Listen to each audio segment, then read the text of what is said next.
In January 1971, the Perron family moved into a secluded farmhouse at 177 Round Top Road in Burrillville, Rhode Island. It was an old but charming property, surrounded by acres of land, exactly the kind of place Roger and Carolyn Perron had dreamed of for raising their 5 daughters. The house had plenty of space, with multiple bedrooms and a rustic, almost timeless feel. As the caretaker handed them the keys, he gave them a strange warning. Make sure you leave the lights on at night, for the sake of your children. At the time, they brushed it off. Crime was rampant in America during the 1970s, and they assumed the old man was just being cautious. Maybe he was worried about burglars or drifters lurking around. But what they didn't know was that the horrors waiting for them inside that house would later inspire one of the most terrifying horror movies ever made, The Conjuring, 2013. Of course, the film took some liberties, adding, removing, and exaggerating certain details for cinematic effect. But when the real Perron family watched it, they had only one thing to say. The truth was far worse than the movie. The house they moved into wasn't just old. It had stood for over 2 centuries, built in 1736. 8 generations of families had lived there, but not all of them left. The Perrons officially purchased the home in the mid-1970s, but they had been living there since 1971.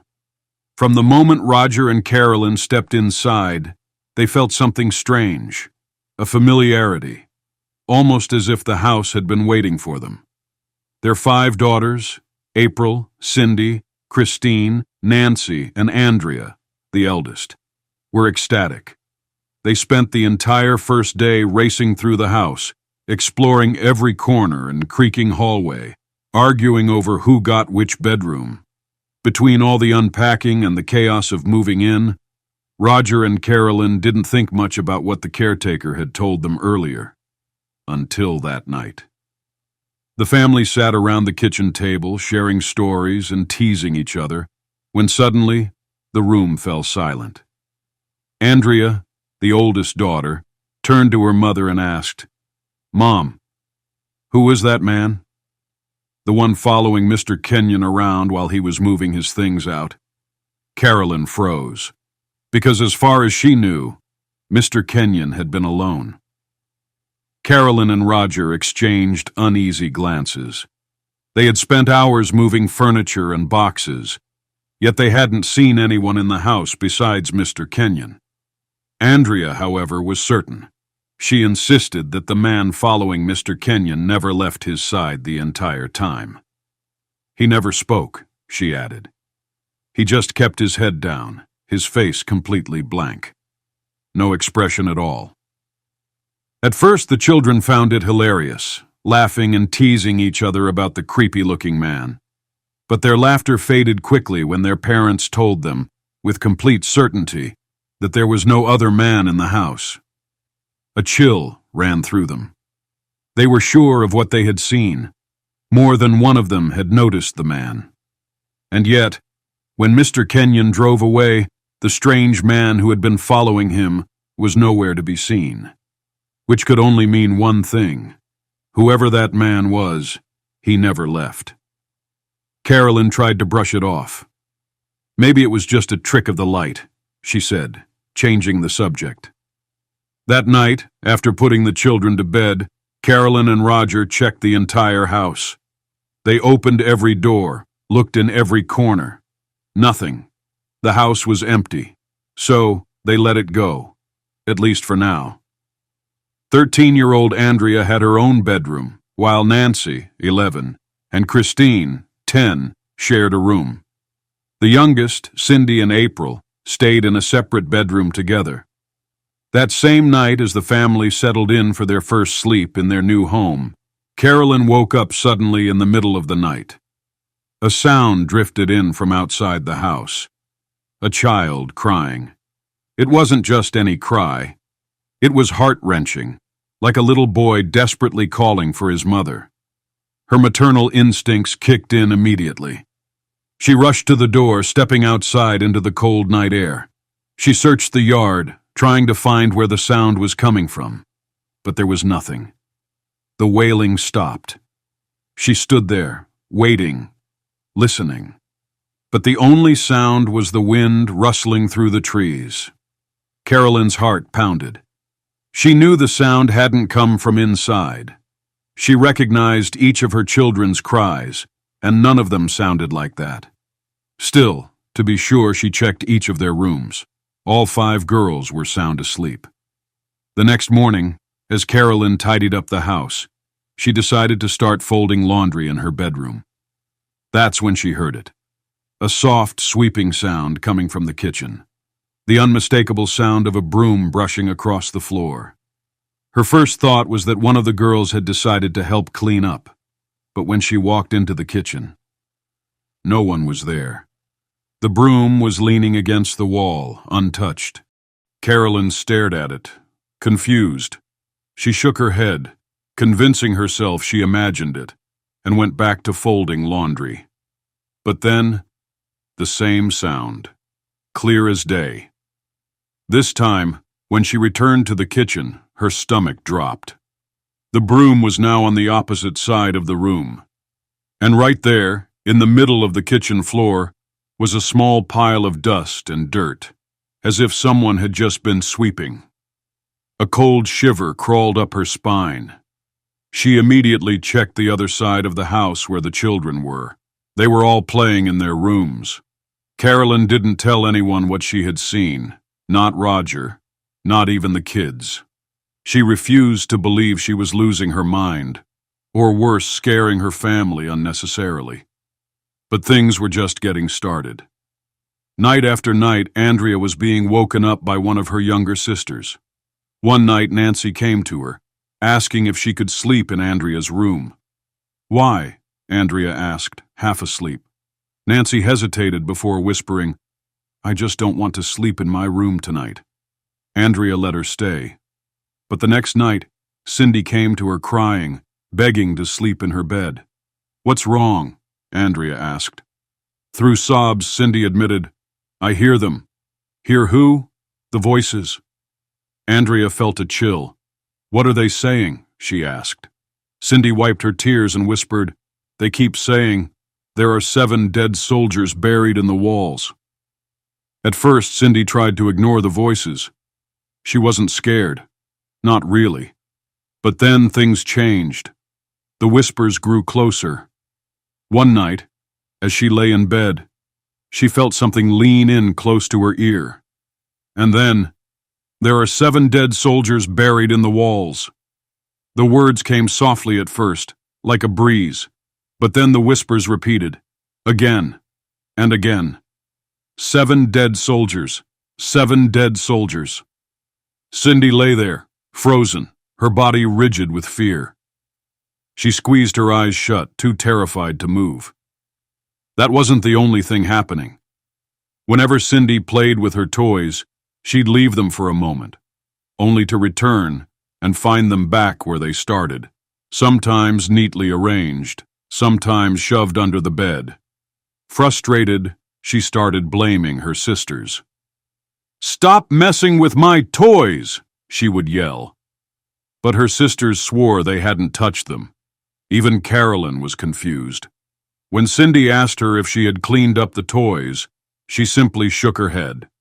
None of them had moved them, and yet somehow they kept moving on their own. It didn't take long for the 5 sisters to notice something strange. The house felt alive. They were never alone. Even in the quietest moments, something or someone always seemed to be there watching. But oddly enough, they weren't afraid. The presence didn't seem evil, at least not yet. In fact, Cindy even admitted that during their first few months in the house, every night while she slept, she would feel a soft kiss on her forehead. At first, she thought it was Carolyn, her mother tucking her in at night.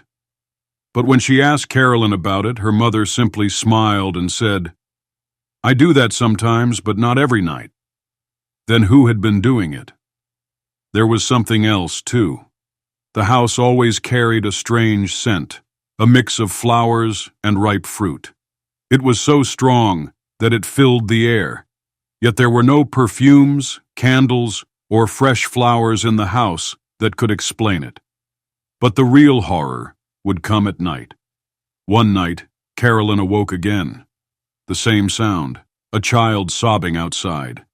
It was the exact same heartbreaking cry she had heard before, the sound of a young boy calling for his mother. At first, she thought she was imagining it. But then, Andrea woke up too. And then, one by one, the other children emerged from their rooms. They had all heard it. Carolyn's heart raced. If they could hear it too, then it wasn't just her imagination. She didn't want them to look. "Go back to bed," she told them. "Do not, no matter what, look outside." The children hesitated, their eyes wide with fear. But they obeyed. Carolyn, however, couldn't ignore it. The wailing continued, growing louder. It didn't stop. It wouldn't stop. Something inside her told her. It was waiting for her. Finally, with her heart pounding, she stepped outside. The night air was cold, and the darkness seemed deeper than usual. She followed the sound, searching the yard, her breath visible in the icy air. But just like before, there was no one there. The crying suddenly stopped. Silence. Only the wind. Carolyn stood there staring into the empty darkness, her skin crawling with unease. She stayed up the rest of the night, unable to sleep, trying to convince herself that she wasn't losing her mind. But deep down, she knew. Something was terribly wrong with this house. Carolyn had tried to stay strong. She had tried to convince herself that maybe, just maybe, everything was in her head. But deep down, she knew. Something was terribly wrong with the house. One morning, while preparing breakfast, she suddenly heard screaming and crying coming from one of the bedrooms. Christine and Nancy. She rushed upstairs, her heart pounding. When she flung the door open, she found both girls huddled together, shaking and pale. "What happened?" she demanded. At first, neither of them could speak. Christine finally managed to whisper, her voice trembling. "While we were sleeping, my bed started rising off the floor." Nancy nodded, her face frozen in fear. "And I heard whispers, all around us." Carolyn looked at her daughters, and as a mother she knew, they weren't lying. They were genuinely terrified. But still, she tried to comfort them. "Maybe it was just a dream," she said softly. Deep down, she didn't believe that. And things only got worse. As the weeks passed, the entire family started seeing shadowy figures running through the house. At first, they thought it was just their eyes playing tricks on them. Until one day, while cleaning the house, Carolyn heard her daughters laughing and running. "Stop running in the house!" she called out. But the footsteps continued. Annoyed, she followed the sound. That's when she saw him. A young boy, no older than 6 or 7, running toward the back of the house. For a split second, she froze, unable to process what she was seeing. Her first instinct was to run the other way, but something inside her needed answers. So, she slowly followed the boy. But when she reached the back of the house, he was gone. Not long after, an overpowering stench filled the house. It was so unbearable that the entire family had to rush outside for fresh air. The 5 sisters all described it the same way. It smelled like something was rotting, like a dead body. And then there was Carolyn's nightmare. One night, Carolyn woke up suddenly, her chest heavy with an unshakable feeling of dread. She turned her head and froze in terror. Standing at the edge of her bed, glaring down at her, was an old woman. Her face was twisted in rage, her sunken eyes burning with hatred. And then, the woman spoke. "Get out of this house, or I will make you suffer until you die." Carolyn tried to scream, but her body wouldn't move. She struggled, thrashing against the invisible force pinning her down. Until finally, Roger shook her awake. Panting and drenched in sweat, Carolyn whipped her head toward the foot of the bed. The woman was gone. She told Roger that she must have been dreaming, but she knew better. And things only got worse. Carolyn became paranoid. Every time her daughters laughed or played, she feared that something or someone else was playing with them too. She wanted to tell Roger the truth, but Roger refused to believe in ghosts or spirits. Every time the children brought it up, he would shut them down, telling them not to talk about such things. Carolyn, however, couldn't take it anymore. She wanted out. She begged Roger to sell the house, but he refused. As the months passed, Carolyn became distant. The children often found her staring off into nothing, her face pale and terrified. But when they tried to see what she was looking at, there was nothing there. No matter how much they called her name, she wouldn't respond, until someone physically touched her. And when she finally snapped out of it, she wouldn't say a word about what she had seen. By 1973, the Perrons had lived in the house for 2 years. That was when Carolyn heard about a famous couple, Ed and Lorraine Warren. The Warrens were well-known demonologists who had been investigating paranormal cases all over the country, and they were coming to speak at a nearby university. Instead of calling them, Carolyn decided to go to them in person. She needed help. When Ed and Lorraine Warren began investigating the history of the Perron house, they uncovered something horrifying. The farmhouse, now known as the Old Arnold Estate, was built in 1736. For generations, the house had belonged to one family, passed down through 8 generations, but many of them never left. Over the years, at least 10 people died in the house, many under tragic or violent circumstances. 2 people had hanged themselves in the house. 1 person committed suicide by drinking poison. An 11-year-old girl had been murdered and raped on the property. 4 men were found dead inside one of the rooms. 2 people had drowned in the nearby lake. Countless others had died from disease, old age, or other unexplained causes. And then there was Bathsheba Sherman. According to local legends, Bathsheba lived in the house in the early 1800s. Neighbors believed she was a witch, and even accused her of sacrificing an infant to the devil. Though she was never convicted, she became an outcast. After her death, her spirit was said to linger in the house, bringing misery and destruction to anyone who lived there. And according to the Perron family, Bathsheba had focused her hatred on Carolyn. She was the one responsible for the violent disturbances in the house. She was the one breaking the glassware, moving objects, and whispering threats. And most terrifying of all, she was the old woman that had appeared at Carolyn's bedside. The Warrens knew one thing for certain. The Perron family was in serious danger, and if they stayed in that house, Bathsheba wouldn't stop until Carolyn was dead. One afternoon, while cleaning the living room, Carolyn suddenly felt a sharp, burning pain on her leg.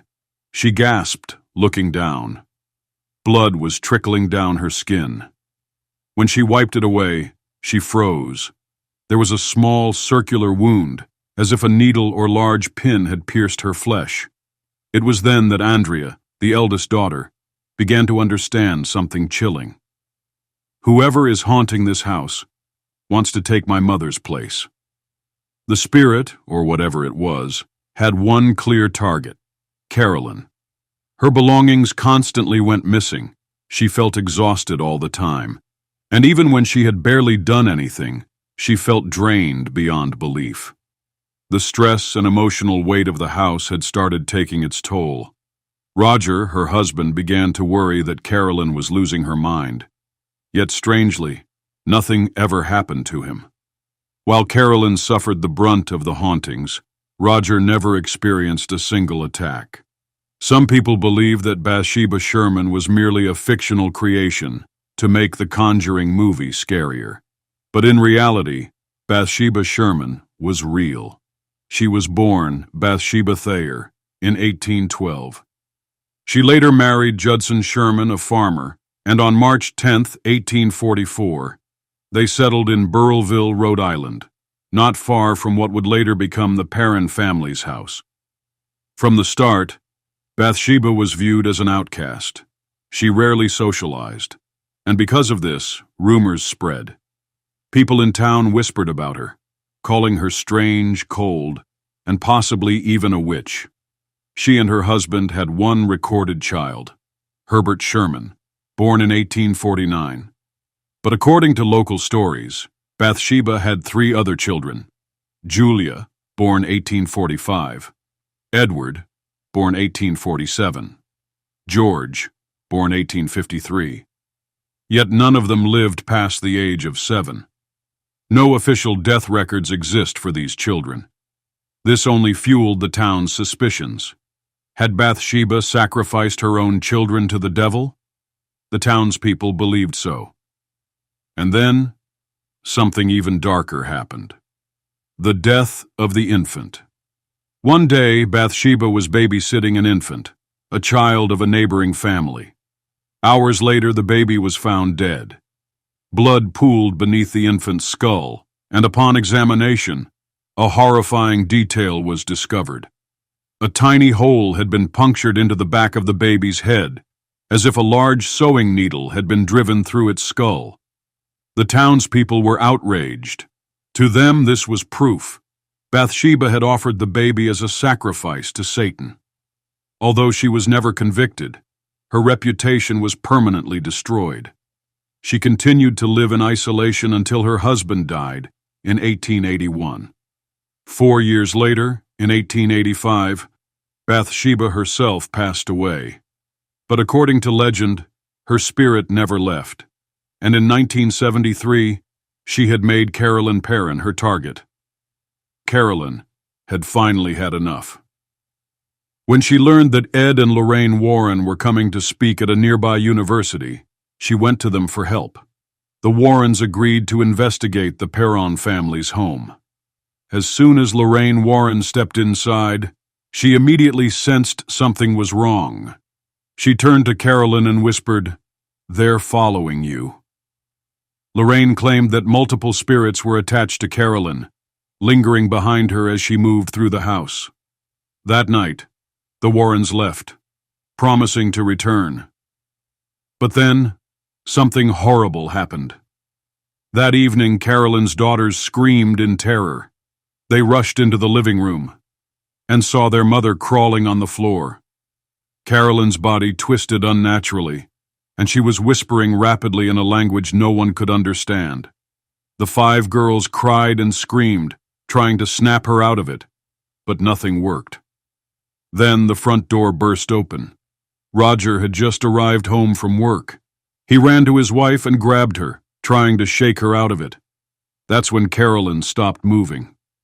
She slowly lifted her head and grinned at him. Blood trickled from her nose.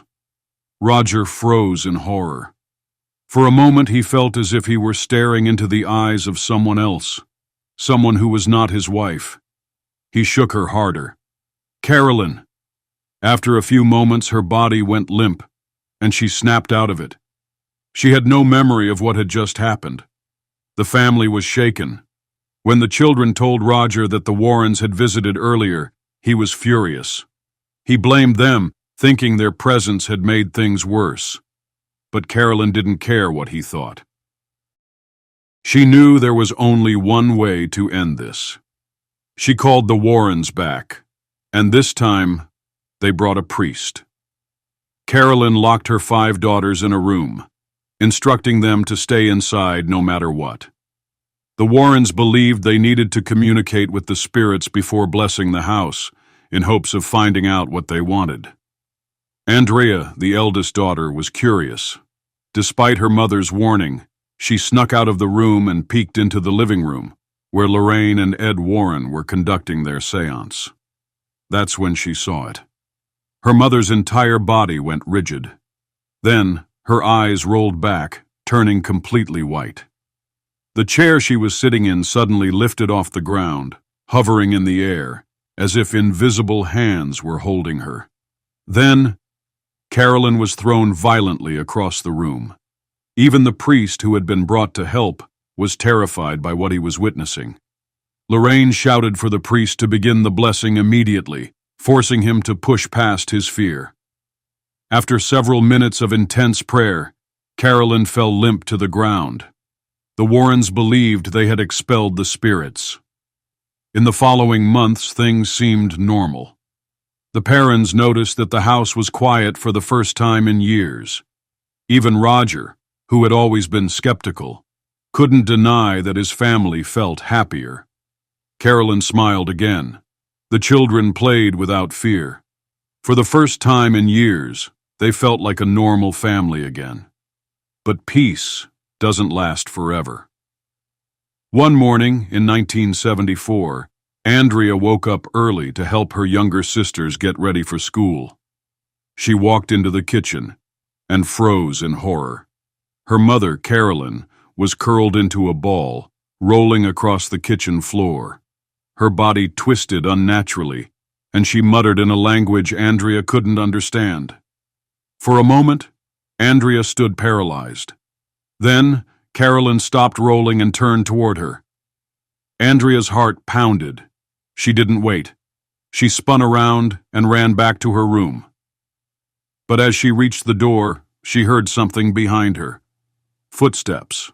Fast. Heavy. Her mother was chasing her. Andrea barely made it into her room, slamming the door shut behind her. Then, Carolyn pounded on the door, trying to force it open. Andrea pressed herself against the wall, too scared to scream. Then, after a few minutes, silence. Slowly, Andrea crept back to the kitchen. There she saw her mother standing at the stove, making breakfast. Carolyn smiled at her. "Help me set the table, sweetheart. Your sisters will be late for school." Andrea couldn't believe it. Only minutes ago, her mother had been rolling across the floor, possessed by something unnatural. Now she was acting like nothing had happened. Andrea opened her mouth to confront her mother, but then she noticed something.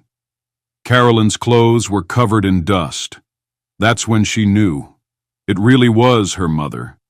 And something inside her had taken over. Andrea wasn't the only one who noticed. Her younger sisters and even Roger began to witness Carolyn's strange behavior.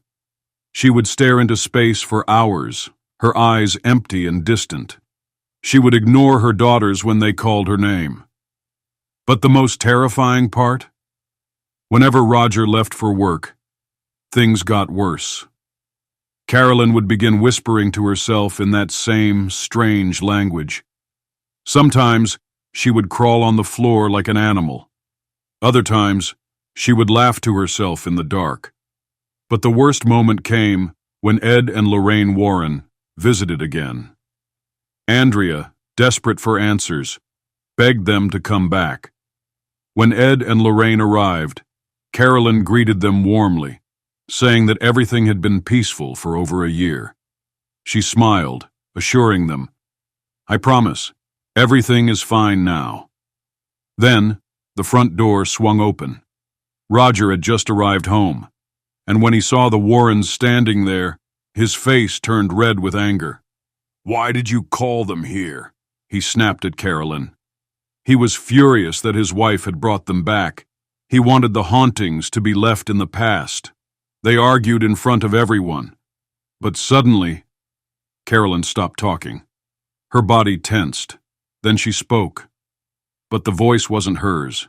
It was deep, guttural, and in a language no one understood. Carolyn's eyes turned white. Then she sat down on the floor, hugging herself in a fetal position. Then she rolled onto her side. And then she started spinning. Roger froze in shock, but Ed and Lorraine immediately rushed to help him restrain Carolyn. Carolyn began thrashing violently, her body twisting unnaturally. Her bones cracked and popped, as if her joints were shifting under her skin. Her strength was unnatural, far beyond anything she should have had. For nearly an hour, Carolyn fought them off, screaming, laughing, and growling. Then, just as suddenly as it started, she collapsed. Her body fell limp, her breath shallow. When she woke up, she had no memory of what had happened. Roger had had enough. Leaving the house. Roger blamed Ed and Lorraine for making things worse. He told them never to come back. But the hauntings continued. Whenever Carolyn was possessed, the 5 daughters had to lock themselves in their rooms, praying that their mother would return to normal. For years, they lived in fear, knowing that at any moment, Carolyn could become something else. But there was nowhere to go. They had spent everything they had on the house. It wasn't until 1980, that nearly a decade after they first moved in, that they were finally able to sell the property. The Perron family moved to Georgia, leaving the Old Arnold Estate behind. Andrea Perron later revealed a shocking truth. It wasn't her mother who reached out to Ed and Lorraine Warren. It was one of Carolyn's close friends, who had personally witnessed the horrors inside the house and begged the Warrens to help. At first, the Perron family believed that the Warrens' arrival would save them. Instead, everything got worse. While The Conjuring depicted the Warrens as the heroes who banished the evil spirit, the real story was far more disturbing.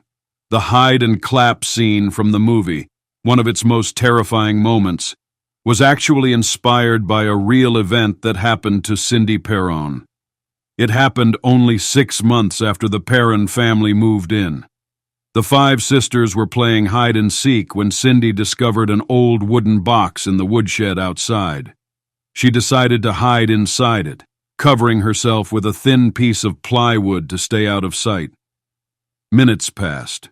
She could hear her sisters laughing outside, but suddenly everything went quiet. Feeling uneasy, Cindy tried to lift the plywood cover, but it wouldn't budge. It felt like something heavy was pressing down on it. At first, she thought one of her sisters was pranking her, but as she pushed harder, panic set in. She started crying and screaming. She couldn't breathe. She was trapped. After nearly 30 minutes, the plywood suddenly lifted, and Cindy gasped for air. Nancy stood there, confused. "Why were you crying?" Nancy asked. Cindy, still trembling, yelled at her, "Why did you trap me in there? I almost died." Nancy's face turned pale. "What are you talking about?" she said. "I just found you. We've been looking for you for 10 minutes. Cindy felt her stomach drop. If Nancy wasn't the one holding the plywood down, then who was? By 1980, the Perron family had finally saved enough money to leave the Old Arnold Estate. Before moving, people asked them, "Did the spirits follow you?" The 5 sisters all gave the same chilling answer. No, they're trapped there. They can't leave, even if they want to. For years, the Perron family stayed silent about what happened in that house. They didn't want to talk about it. They didn't want to relive it, because they knew most people wouldn't believe them. Decades later, when The Conjuring was made, the Perrons were finally interviewed. But Andrea insisted, "Hollywood changed a lot of things, but the truth is, what we lived through was worse." After the Perron family left in 1980, the house was bought by Norma Sutcliffe, who never spoke publicly about any paranormal experiences. In 2019, the house was sold again to Corey and Jennifer Heinzen, paranormal investigators. Unlike The Conjuring, where the Warrens banished the spirit, Corey and Jennifer still hear things. They have heard a young boy crying behind the house. They have heard footsteps running through empty rooms. But nothing as terrifying as what the Perrons experienced. Corey once described opening a previously locked room. Inside, he saw a tall, shadowy figure standing in the doorway. But instead of running, Corey simply accepted it. "We know we're not alone in this house," he said, "and we're okay with that." Even today, some people don't believe the Perron family's story. But Andrea Perron has only one response. We know what we saw. We know what we lived through. And I would rather cut out my own tongue than tell a lie about it. Even Lorraine Warren herself admitted that the Perron case haunted her for decades. Of all the investigations Ed and I ever conducted, this one still gives me nightmares. And with that, the story of the Perron family comes to an end. Or maybe it never really ended at all.